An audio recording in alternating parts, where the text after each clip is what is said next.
All right. Thank you so much. I think while we are waiting for the third person, let me just start by saying hello. I'm very happy to see your faces here and talk about the resistance and political organization in the shadow of big tech. We will soon be three people, and I will introduce the three people.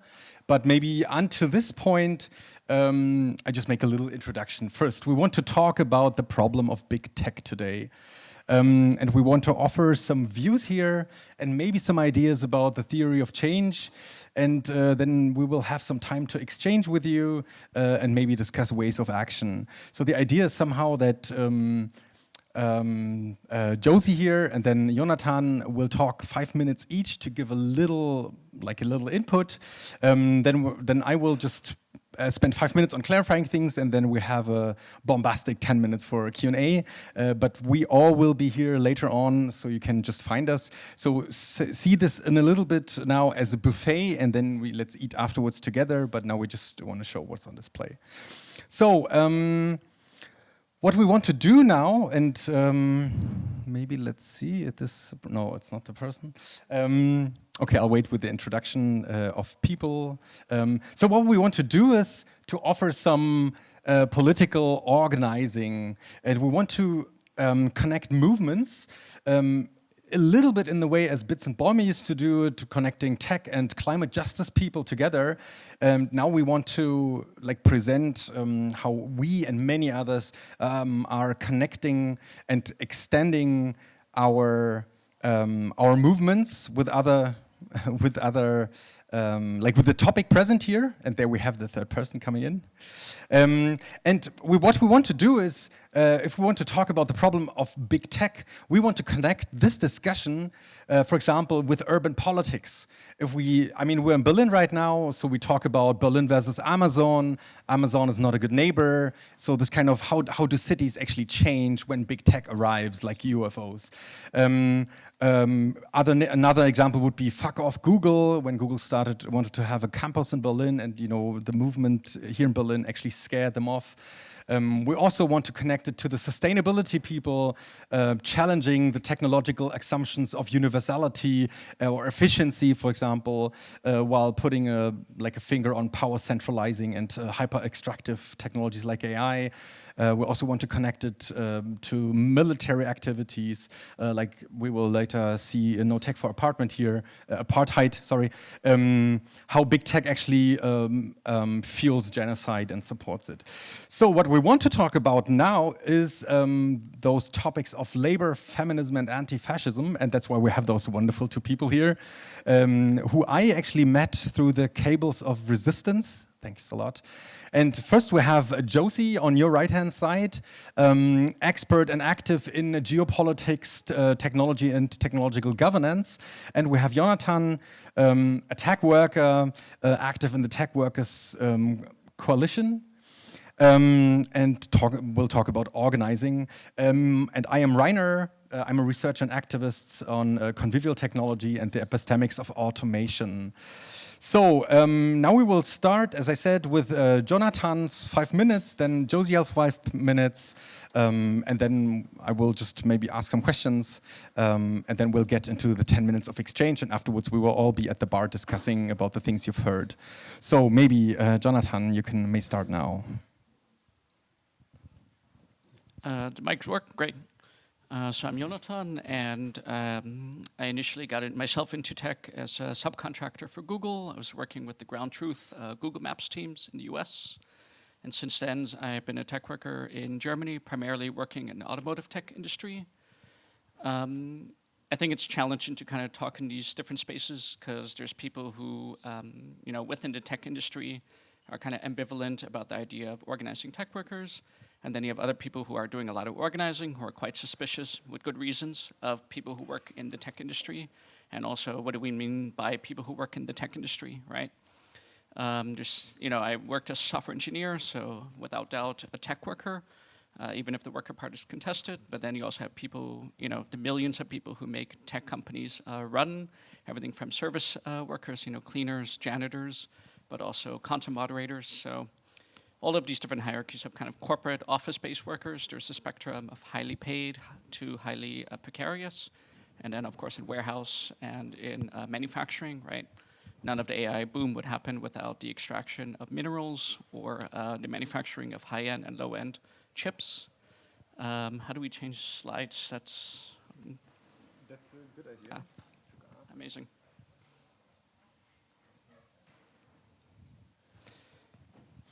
All right, I'll keep speaking in the meantime because we have 5 minutes. Fortunately, we have an extended Q&A. So I already had a slide kind of talking about the most valuable companies by capital valuation, kind of already went out of date with the new SpaceX IPO. For me, on one hand, it's clear, right? There's a kind of a worrisome trend of hyper-monopolization and financialization of tech companies specifically. But I also see a lot of points for optimism. A lot of these companies are relatively new, over the past 50 years, like Apple is kind of on the older end, and then you have newer companies like SpaceX.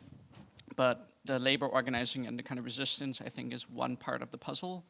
And it's only in the past 5 years that we've started to see workers at these different companies start to collectively mobilize.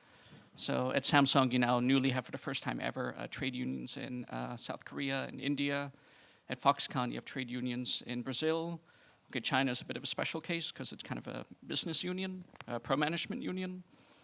But, yeah. And green button. Yeah, here we go. So have almost half of the top 50 companies are tech companies, right? But for me, I think what I would like you to take away from this is we're kind of starting from zero in that we have near 0% worker representation in the tech industry. And so we can only go from here. And we're talking here as part of cables of resistance because labor organizing, I think, is only one part of the puzzle, right? It's not to say that if all workers at SpaceX unionized, then SpaceX would be a benevolent company in a public interest. That's not necessarily the case. You see this historically, right? In the automotive industry today in Germany, there's a huge tension. On one hand, about saving jobs, and on the other hand, kind of the ecological transition to future public interest. So, it's without doubt, I think, workplace representation, democracy is important, but we also need to ensure that workplace organizing is also in the interest of the public commons. And this is, I think, where we need to marry or merge the interests of organizing with social movements. So this is a photo from last year, but this week it's at the same event in the United Nations International Labour Organization. We have now, for the first time ever, it was just passed 2 days ago, the International Labour Organization Convention C193 on platform work. So that's everything from ride-hailing, like with Uber Eats, but also digitally mediated work like content moderation, which might happen as microtasks or with workers in a big company, either directly employed, but in most cases in BPOs. So these are workers from 30 different countries who gathered last year in Geneva. This year we met up in Kenya in a pre-summit that was also much more reflective of the workforce. When we think of tech industry, we too often think of Silicon Valley or Berlin, but this is only a small tip of kind of the tech layer. So we met in Nairobi 2 weeks ago, talking about many of the issues that are actually globally relevant, even if the specificities are quite different. So I just want to say global organizing in any context, textile industry, automotive sector, quite rare. So it's extra special to see this happening in the tech industry, that there's kind of an interest in the transnationalism, an interest in what's happening in the different workplaces. I think I'm running out of time, so I'll try to cut it short. Yeah, so I'm part of an organization or a network called the Tech Workers Coalition. In short, we're present in not enough countries, right? We're predominantly in Europe and North America, but we do a lot of collaboration with the players in other countries, most notably the Philippines with BIEN. It's a Filipino BPO union, and in Nairobi with the different actors. Yeah, so 1 minute.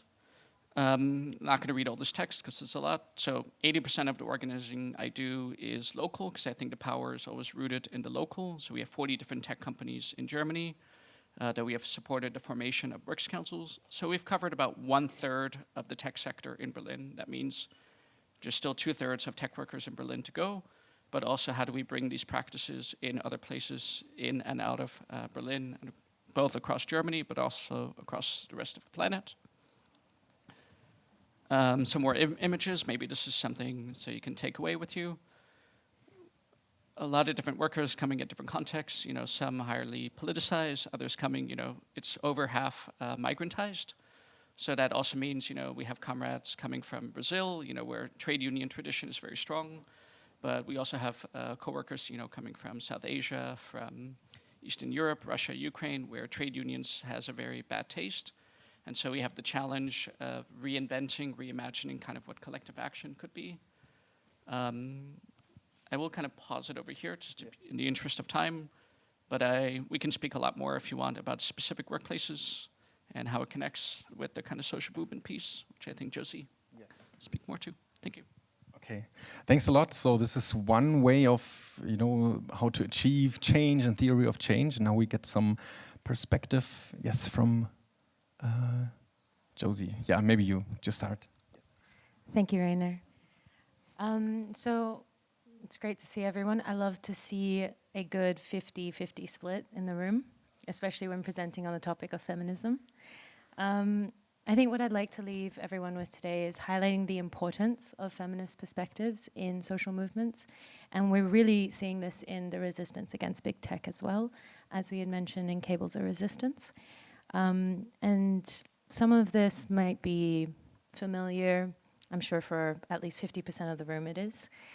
But I'd just like to elaborate a little bit on how these perspectives are really critical in making sure that going ahead, we don't replicate the same harms that we have already been working with in our societies. So often with the feminist perspective, what gets highlighted is who gets silenced first, and then who gets exposed and punished for it. So a prime example that we're seeing this happening in the realm of big tech is the targeting of trans people and women on social media. This has been a decade-long experimentation investigating into big tech moderation. So you kind of have two ends of the spectrum in how this plays out.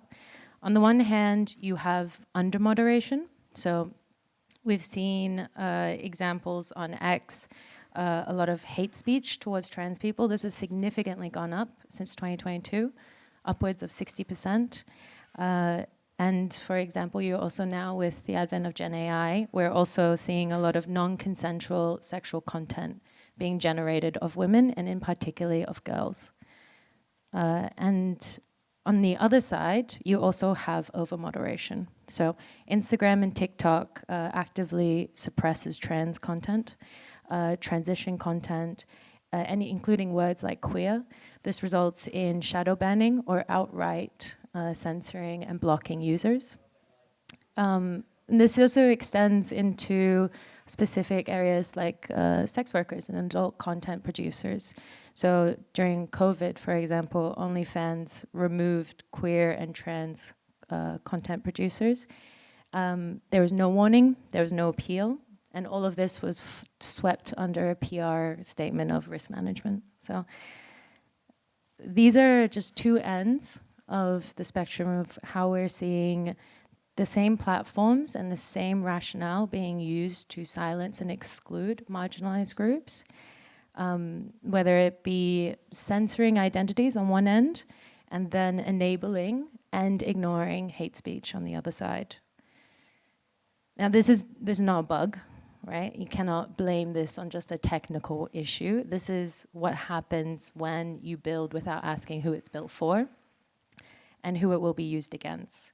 And I think this is part of the feminist critique that we really need and are really bringing into resisting big tech, because if we do not examine what social norms and biases are being baked into the tech that we're building, including alternative tech that might be open source, we will just end up repeating the same harms again and ending in the same position. I think what makes the feminist critique in social movements particularly critical is it's always been the first to raise the alarm bell about structural power imbalances, right? It's the canary. The fight of feminists and trans people is not on the peripheries. It is very much central to what we want to create in our futures going ahead. Sadly, this pattern is very old, right? Feminist movements have always named structural power very early on and then been dismissed.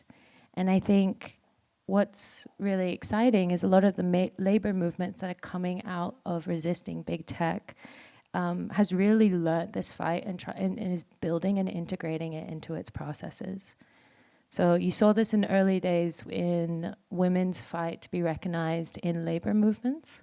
And we now today all enjoy the benefits of that fight, whether it be parental leave, more flexible workplaces, or harassment protocols, and ensuring that doesn't continue. So the key takeaway here is, surprise, surprise, if you build in feminist perspectives, it makes your movement stronger, not softer. And it really brings in this question of who is the system designed for and who at the end of the day does it grind down on. And social movements now in resisting big tech, if we apply these perspectives early on, then our movements will become more durable and precise in our mission. And the same is for big tech. These alarms were raised years ago. They were initially seen as niche or fringe, and now it's everyone's problem. So I think what this means for us and everyone in this room going ahead is understanding that in emerging forms of tech resistance, we're now seeing this playing out in real time and the significance of it no longer just affecting a small minority group. And we are building it into our warning systems and how we can shape new technologies and structures going ahead. So just to wrap up, I think what the takeaway here is we need to be able to design for the hardest cases, and the hardest cases no longer being classified as just the edge case, right? They are the stress tests, and the feminist critique and big tech resistance want the same thing. And I think that's really critical for all of us going ahead in this mission. Great, thanks, thanks, Josie. So I hope from those two spotlights became clear that we're kind of complementing technical approaches, resisting big tech, as you might see a lot on this conference, with this kind of community approach and community-based approach and organizing approach. So we're kind of getting beyond like those questions of just demanding free and open source, right? A EU-based free and open source Palantir would not solve anything. And we also want to extend those technical decentralization ideas with a tech focus, which most of the, like a lot of time end up with social atomization in a way. And so that's kind of like a extending this or sometimes even contrasting it. So now we have a few minutes for some, I would say maybe questions or inputs, if you wish, and then afterwards we wrap it up and then we're there for further deep discussions. Are there any comments or questions here? We got two there. Thank you. Hi, thank you so much for your input. I have a question because I worked in tech myself. I know how much it takes to learn about these different things first, like naming theories and stuff. So I was wondering, I think it was you mentioned that there are some people who already know stuff and then some others who don't. How do you make sure you all get on the same page? Because this needs to, I feel like, happen rather quickly.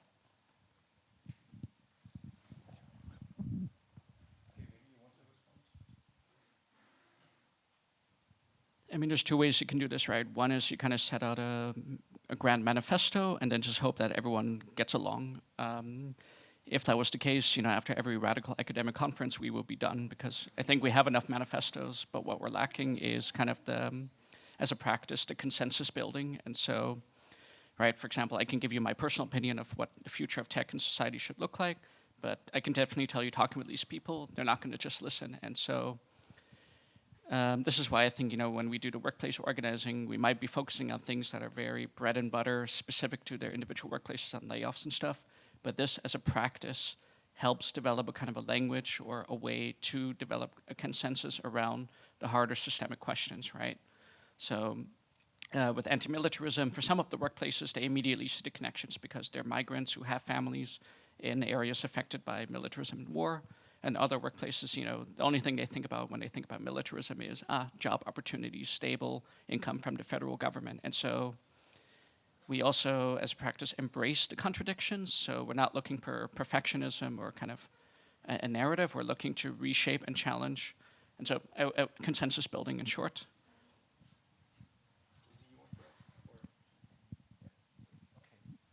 Oh yeah, question in the back.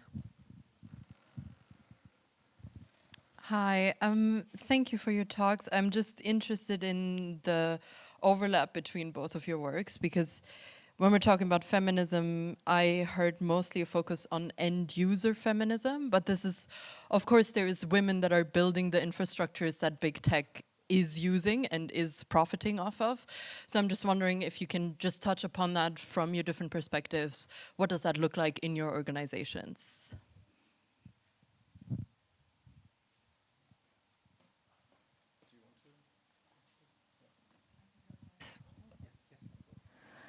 Thank you for that.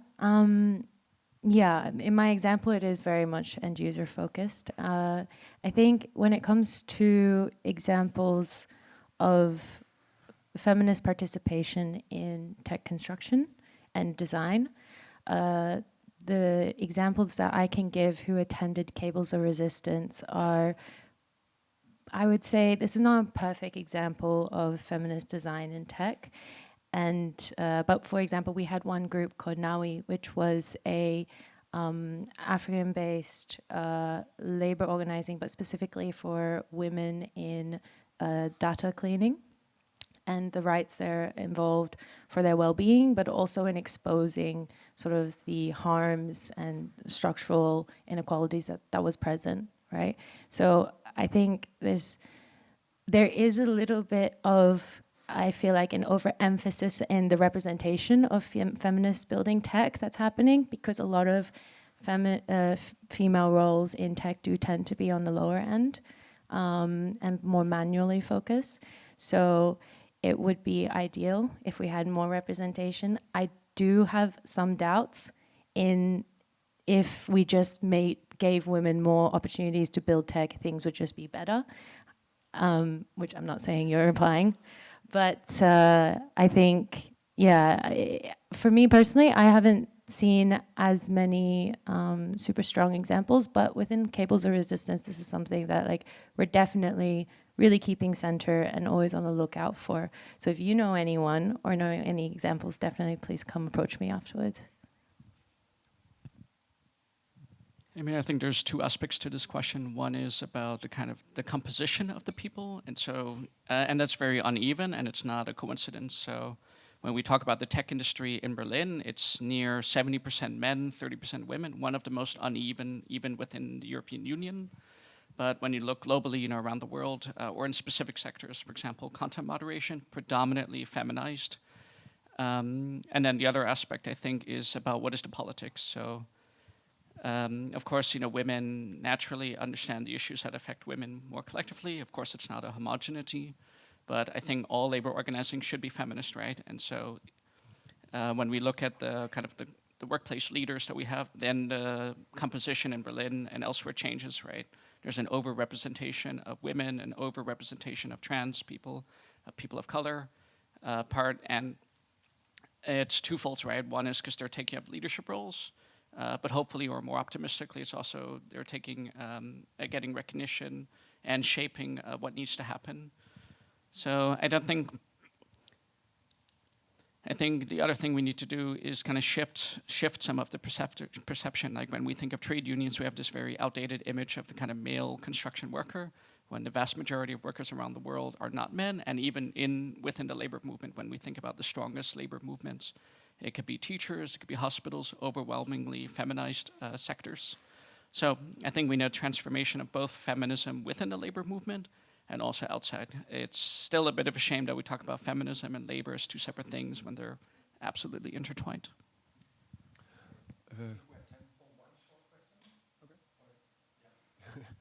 I can imagine that profit-driven big tech corporations with a lot of wealth and power in that sense might struggle or resist change or influence on change. So my question On one side would be how has politics responded to your initiative, and is there a reception there? And two, as you might be inspiring a room full of people. What are you looking for, both of you? Maybe if you want, you can also connect your answer with a with kind of like a last comment.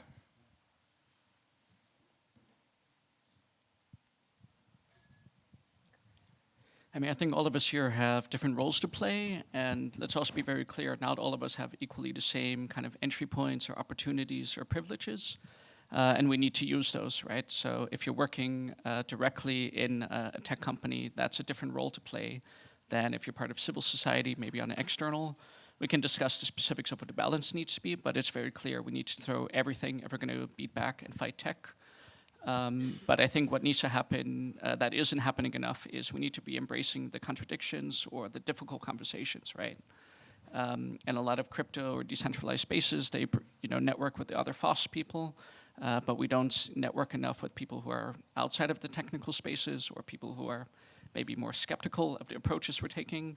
And I think within the labor movement, there's also a lot of work to do, right? In terms of marrying it more with the social movement, unionism, and asking these tough questions about to what end or where are we going. For me, I'm just quite inspired with a lot of what's been happening over the years. And I think still it's not enough, right? So this is a very difficult message to say kind of we're winning, but we're not winning, but we're making progress. And so in short, I think wherever you are coming from, if it's in Berlin or elsewhere, get involved in a trade union, get involved in a collective. Tech Workers Coalition would be very happy to hear from you, or maybe point you in a direction if you're looking for a political home. Josie? Thank you. It's great to be the woman having the last word. I think just to sum up, and I'd actually like to build on a little bit of the question that we had, the one before. I think when it comes to resisting big tech, and specifically on the topic of feminism, there is a elephant in the room that does need to be addressed, which is, feminism is not a homogenous movement. We've seen online a lot of internal debates between the feminist agendas, and that also shows up, I think, in the labor context and also in big tech. So you can fight me in the parking lot over this statement, but I'm afraid girl bossing doesn't count as feminism to me. And I think this is something that we do see in a lot of the tech space, is that you have this representation. We might have more women in positions of leadership and other marginalized groups, but that does not mean that we're actually advancing on the right causes in the right direction. So this is something that I think it's very critical that we have a semi-coherent agreement, right? And also the ability to point out when these things are being branded and used in the wrong way. Because they can be very damaging from the inside and can be very invisible too. So in terms of what would I say for feminists, pushing for feminist perspectives in resisting big tech, I think it's critical we have conversations, we bring this up, we take up space, and we really highlight the importance of this and not give it up, which is very exhausting, so I want to acknowledge that.